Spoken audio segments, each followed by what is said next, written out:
Traffic ಜಾಮ್ನಲ್ಲಿ ಸಿಲುಕೋ ಸವಾರರು ಹೈರಾಣಾದ್ರೆ ಮತ್ತೆ ಕೆಲವರು ಫುಟ್ಪಾತ್ನಲ್ಲೇ ವಾಹನಗಳನ್ನು ನುಗ್ಗಿಸಿ ಆಪತ್ತು ತರುತ್ತಿದ್ದಾರೆ.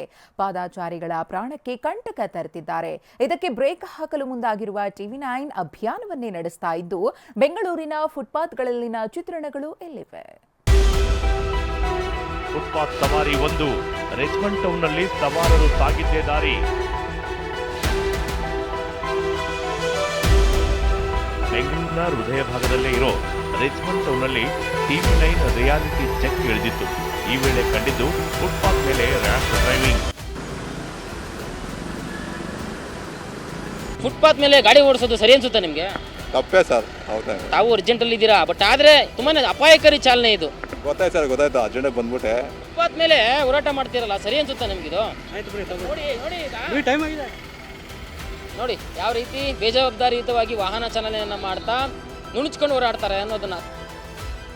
ಫುಟ್ಪಾತ್ ಸವಾರಿ 2 ಜಯನಗರದಲ್ಲೂ ಪಾದಚಾರಿ ಮಾರ್ಗದಲ್ಲೇ ಸವಾರಿ.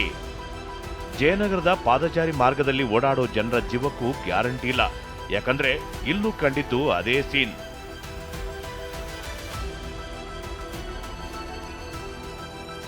ಫುಟ್ಪಾತ್ ಸವಾರಿ 3 ವಸಂತನಗರದಲ್ಲಿ ಜೀವಭಯದಲ್ಲೇ ಜನರ ಓಡಾಟ.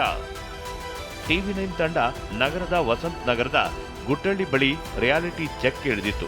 ಅಲ್ಲೂ ಫುಟ್ಪಾತ್ ಮೇಲೆ ಓಡಾಡೋಕೆ ಜನ ಸರ್ಕಸ್ ಮಾಡ್ತಿದ್ರು. ಪಾದಚಾರಿಗಳಿಗೆ ಬೈಕ್ ಸವಾರರು ಅಡ್ಡಿಯಾಗಿದ್ರು.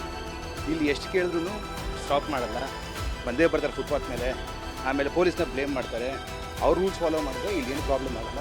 ಇಲ್ಲೇ ಹಿಡಿಯೋದು, ಒಂದು ಗಾಡಿನೂ ಚೆನ್ನಾಗಿ ಕೇಳಲ್ಲ. ಅರ್ಜೆಂಟಾಗಿ ಹಚ್ಚಿಕೊಂಡು ಹೋಗ್ತಾರೆ, ಯಾರ ಮಾತು ಕೇಳಲ್ಲ.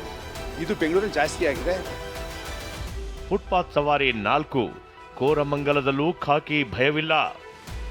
ITBT ಮಂದಿಯೇ ಹೆಚ್ಚಾಗಿ ಇರುವ ಕೋರಮಂಗಲದ ಫುಟ್ಪಾತ್ ಮೇಲೂ ನಿರಾತಂಕವಾಗಿ ಸವಾರರು ಸಾಕ್ತಿದ್ರು. ಪೊಲೀಸರ ಭಯವೇ ಇಲ್ಲದೆ ದ್ವಿಚಕ್ರ ವಾಹನಗಳು ಪಾದಚಾರಿ ಮಾರ್ಗದಲ್ಲಿ ಹೋಗ್ತಿದ್ವು. ಲಕ್ಷ್ಮೀ ನರಸಿಂಹ, TV9 ಬೆಂಗಳೂರು.